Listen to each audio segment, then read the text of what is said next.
En cada historia hay un susurro oculto, un eco que pocos se atreven a escuchar. Bienvenidos a Abismo Narrativo, donde la sombra de la palabra cobra vida. Esto es Cuando los guayacanes florecían.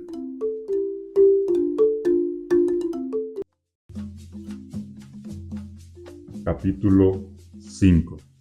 El Pelacara. El llamado estuvo bueno.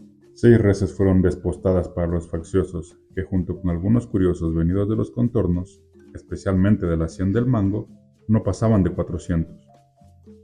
Los conchistas lucían ya fusiles, quitados a los cadáveres de los soldados caídos. Don Pedro Escalante también acudió. Llegó casi al mediodía, con varios peones que trajeron algunas damajuanas de aguardiente. A media tarde la mayoría de los conchistas dormía bajo la sombra de árboles. Unos pocos se bañaban en el río.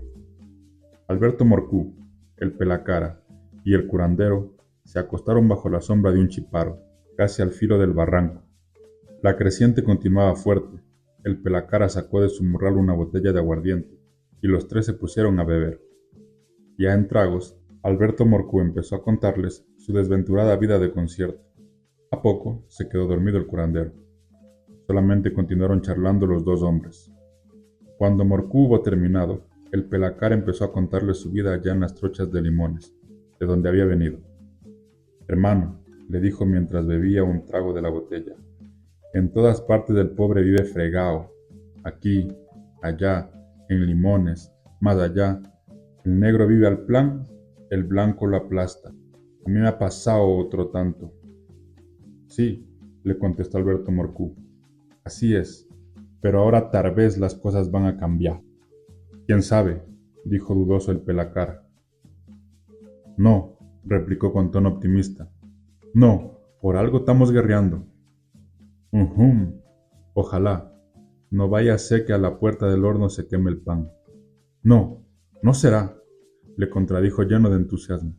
Cuando la botella del Pelacara se hubo terminado, Morcú extrajo la suya, y Ercilio Sánchez, Pelacara de Limones, prófugo de la justicia, convertido en soldado conchista por obra de la casualidad, le contó su vida en Limones.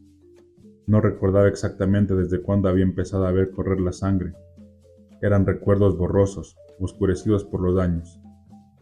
Se acordaba así claramente de aquella noche de menguante en que su padre le dijo: «Ercilio, tené listos los canaletes, la hacha y el arpón, y cuidá bien el potro, andá a verlo de una vez». Habían terminado de comer el tapao de pescado. Ercilio se sentía lleno y pesado, balanceándose por el peso de los 2 platos pujinches que había devorado bajo el paso. Allí estaba la canoa de Pulgante, dejándose acariciar por la corriente. Un cabo de piquingua la unía a un árbol de calabazos. Cuando subió de la orilla, el padre le dijo: «Date listo, después de un rato nos vamos». «¿Pa ónde, taita?» «¿Pa ónde? So preguntón, vamos a la trocha». «¿A qué?» «Ya vas a ver a qué». El muchacho sintió un estremecimiento de terror. Sabía ya que se iba a ese lugar para cazar a alguna persona. Sabía que había que permanecer en acecho, silenciosamente, durante algunas horas. Luego había que arponear a la víctima. También sabía el resto. «No, taita, no quiero ir para allá». «¿Por qué?», le preguntó colérico el viejo Sánchez. «Taita, tengo miedo. Me da miedo. Taita». «¿Miedo?», le preguntó contrayendo horriblemente su labio inferior. «Sí, taita, tengo miedo». «Pues pa' que te hagas hombre te llevo, pa' que no seas un flojo. Ningún Sánchez ha sido flojo, tenés que aprender». «No, taita, yo no quiero aprender eso». «Puñetero», le gritó abalanzándose, «tenés que aprender, maldito». Le dio un puñetazo que le hizo rodar por el piso de pambil del rancho. Al escándalo, producido por la caída y el llanto de Ercilio, y por las palabras del viejo, salió la madre. El muchacho buscó el refugio maternal. La negra lo abrazó. «¿Por qué le pegas a Ercilio?», le preguntó doña Eulalia. «Pa' que no sea flojo, pa' que aprienda a ser hombre. Ningún Sánchez ha sido cobarde. Esa es nuestra honra». «No, mamá», dijo sollozando, «yo no quiero aprender eso. Yo quiero ser herrero. No quiero ser como mi taita». El viejo rugió: «Tenés que ser como yo soy. Yo soy lo que fue mi taita. El mundo está corrompido. En el mundo un herrero es un estropajo. Lo aporrean los de arriba y lo aporrean los de abajo. ¿No oíste lo que contó el franchimán que pasó en la Semana Santa? Al herrero lo aplastan todos y muere tísico. Doña Eulalia permanecía en silencio. Ercilio miraba con rencor a su padre. No, taita, dijo volviendo a llorar. Yo no quiero ir para allá. Ya te lo he dicho. Date listo. Hay que salir después de un rato, antes que salgan los que van a mariscar. No quiero que lo lleves de Ercilio, dijo doña Eulalia. ¿Siempre no has ido con tu primo Fortunato? Maldita sea, gritó el viejo.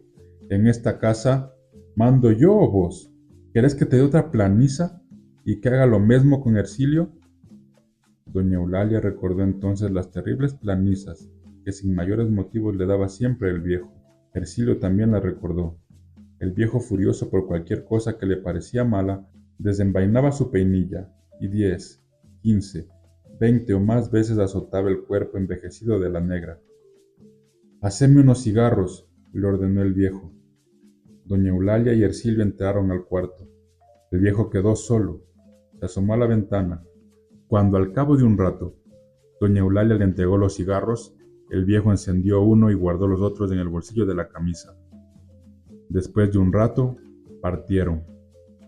La negra se asomó a la ventana y estuvo viendo la canoa hasta cuando se perdió en una curva del estero.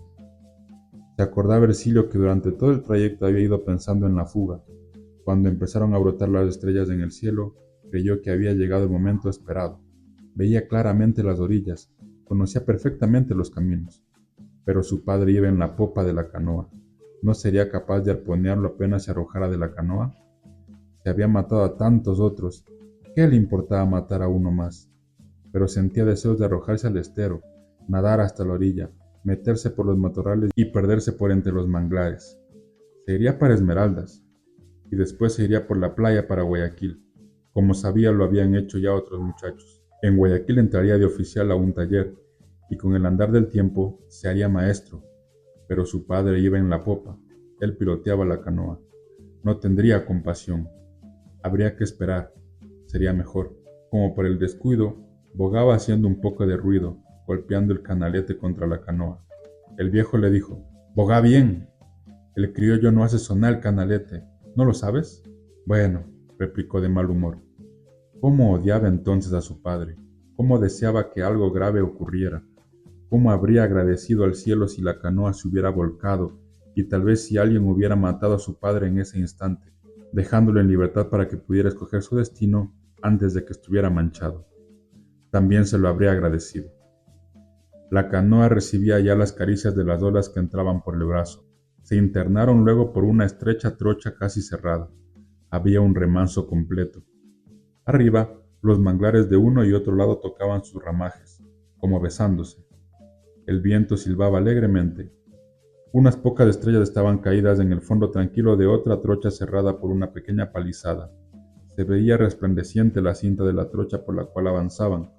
Bogaban sin dirigirse la palabra, como dos extraños. Al llegar a un mangle corpulento, el viejo le dijo: «Ahí en esa caletita mete el potro. Yo me salto aquí. Después te venís para acá. No hagas bulla. Pásame el arpón y la hacha». Cumplida la orden, Ercilio volvió. «Aquí aguardamos. No hay que hacer bulla. Date quedito. Ya no más debe pasar».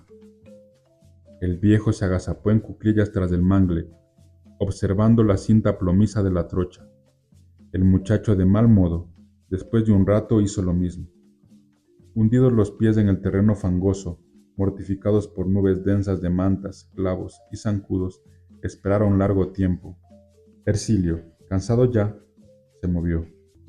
«Date quedito, como muerto», le advirtió el viejo. «No seas bobo. Si nos cogen aquí, nos mandan al Panáutico.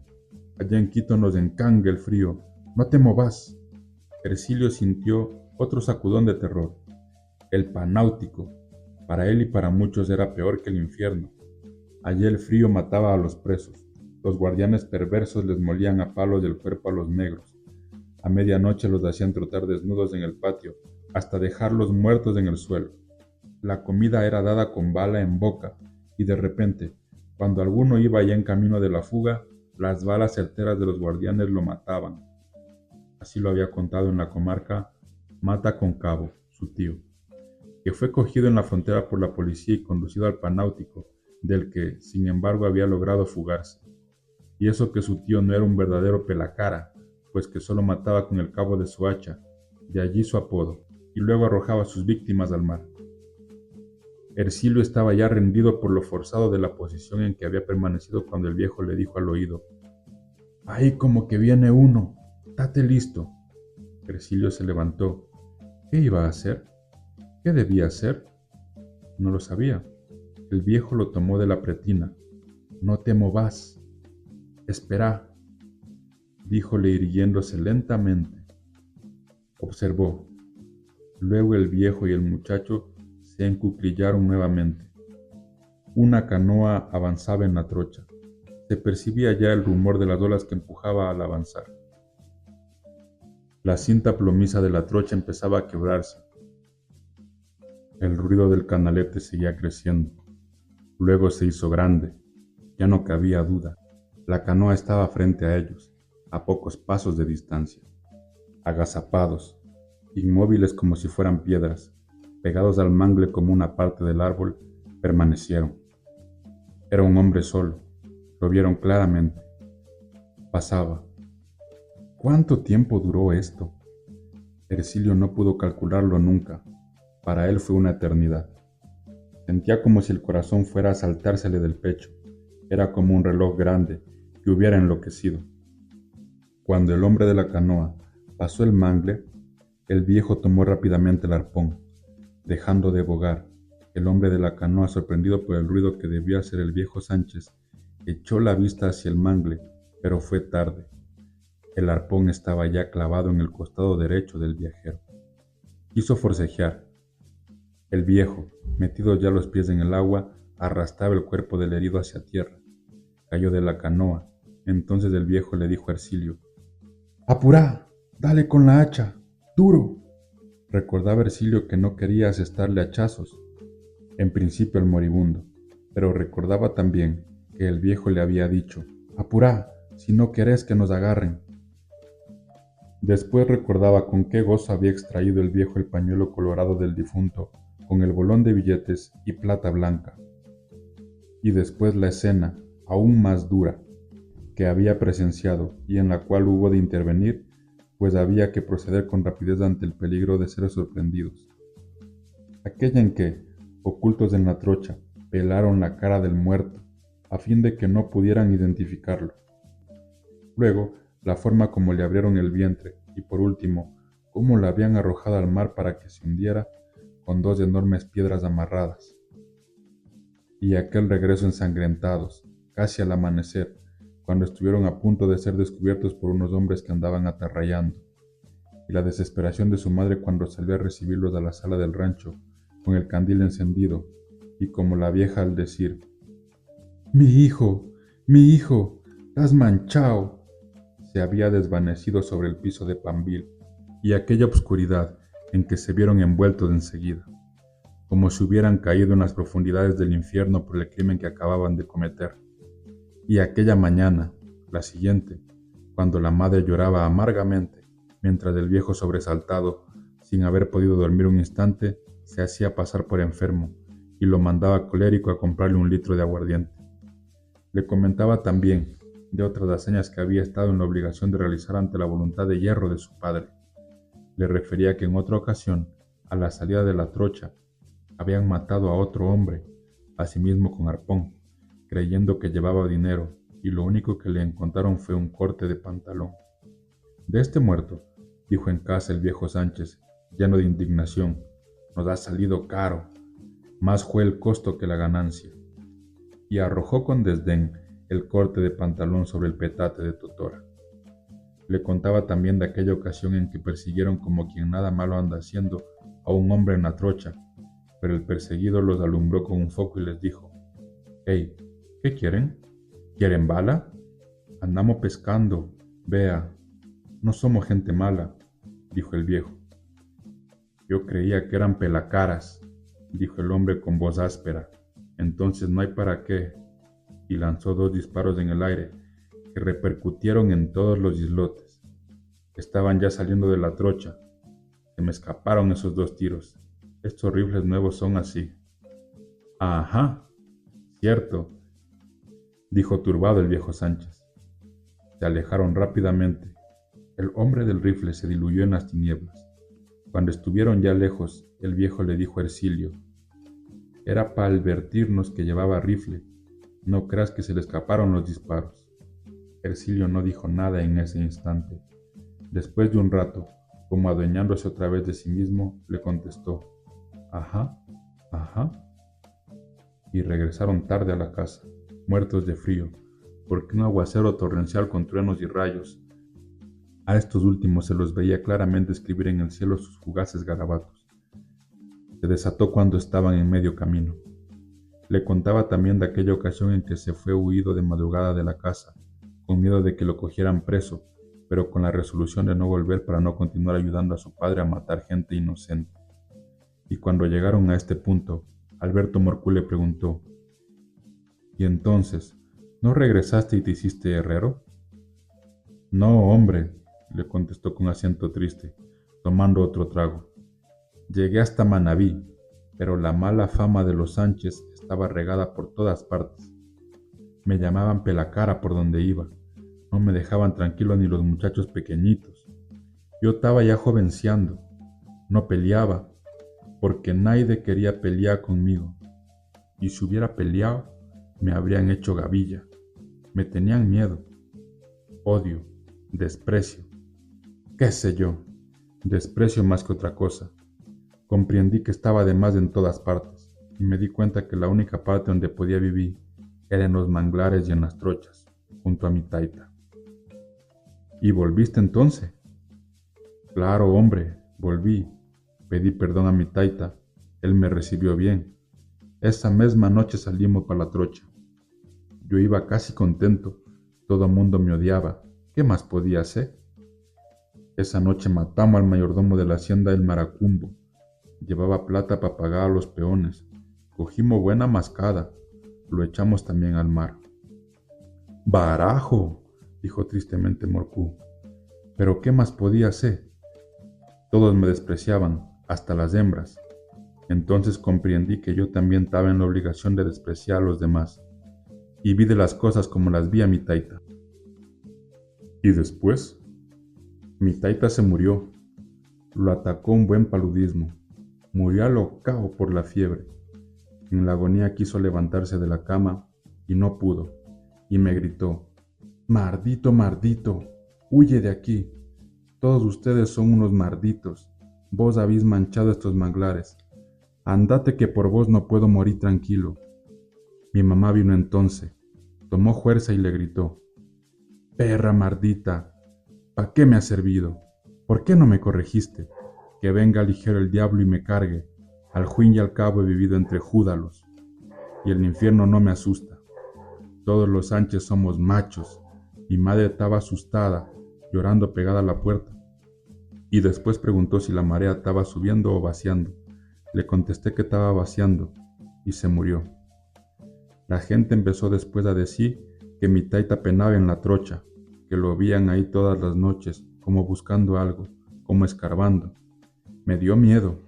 ¿Por qué lo voy a negar? Me acordaba que me había dicho al morir que yo había manchado los manglares, y que me había mardecido. No seguí ya de pella cara. Por Dios. ¿Y tu mamá?, le preguntó Morcú. Como al año murió, entonces me vi solo y me fui a Colombia, donde parientes. Vine el año pasado. Así es el mundo. La tierra de uno tiene un imán. Lo atrae siempre, donde esté. Cuando llegué andaba una escolta de la policía buscando a todos los pelacaras. Tuve que meterme a la montaña. Me vine para acá. Acá me cogió la revolución y me metí de soldado. ¡Qué vida!, exclamó Alberto Morcú. Yo mismo me admiro. Alberto Morcú creyó adivinar las causas de las desventuras del pelacara. Le preguntó: ¿sabes leer? No. ¿Y tu taita sabía leer? Tampoco. ¿Y tu mamá? Peor. Los dos estamos iguales. Por eso guerreo, para que abran escuelas, acá y en todas partes del monte, para que nuestros hijos no sean brutos como nosotros. Como dijo el capitán, pondrán escuelas acá en el monte, para que sean honrados, para que no sean criminales, para que la escuela los haga buenos, para que los enderece, para que los maestros les enseñen el buen camino. Pero se sintió súbitamente agobiado por un pesado desconsuelo. Si no tengo a nadie en el mundo, ¿qué estaba haciendo? ¿Qué cosas? ¿Estaré humo? Si ni siquiera tengo un hijo. ¿No tenés hijo? ¿De acierto? No, hombre, yo sí tengo uno, por el guerreo. También guerreo por el general Alfaro, porque hay que vengar su arrastre, y por mi coronel Carlos Concha, y por los hijos de los otros pobres, como yo, porque después de esta guerra tienen que venir las escuelas. Guerriemos por tu hijo, porque no sea un concierto, como el taita. No será concierto, le replicó Morcú. Por él. Guerriemos y tomemos por él, dijo el pelacara cogiendo la botella. Después bebió Morcú.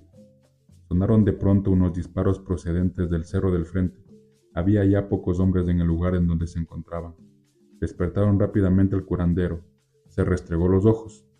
¿Qué pasa?, preguntó sorprendido. Allá, dijo Morcú señalando el cerro. Nos están disparando. Se tendieron rápidamente, parapetándose detrás de un árbol derribado. Los pocos facciosos que estaban en la pampa corrieron a ocultarse tras unos árboles gigantescos. Acudieron otros conchistas, buscaron protección en los arbustos cercanos. Comenzaron a disparar. ¡Por tu hijo!, exclamó el pelacara haciendo fuego hacia el cerro y mirando de reojo a Alberto Morcú. Y por... pero no pudo continuar. Una bala leal le destrozó el cráneo. La camisa de Alberto Morcú quedó salpicada de sangre.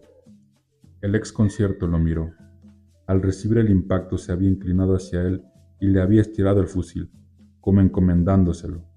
Observó el cráneo destrozado, convertido ya en un surtidor de sangre. Rodeó al curandero y le dijo: ¡Lo mataron al pelacara! ¿Cuándo? ¡Alto Alito! ¡Véalo! El curandero se acercó arrastrándose tras el tronco del árbol. Lo tocó. El fuego ya era intenso. ¡Está muerto!, dijo apenado. ¡Malditos!, exclamó Alberto Morcú empuñando con rabia su fusil y apuntando hacia el cerro. Por las escuelas, añadió y continuó disparando como un loco. Por las escuelas, repitió el curandero ocupando el puesto del compañero caído.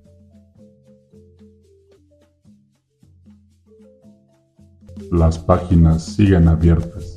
La historia aún no termina. Nos vemos en el próximo capítulo en Abismo Narrativo.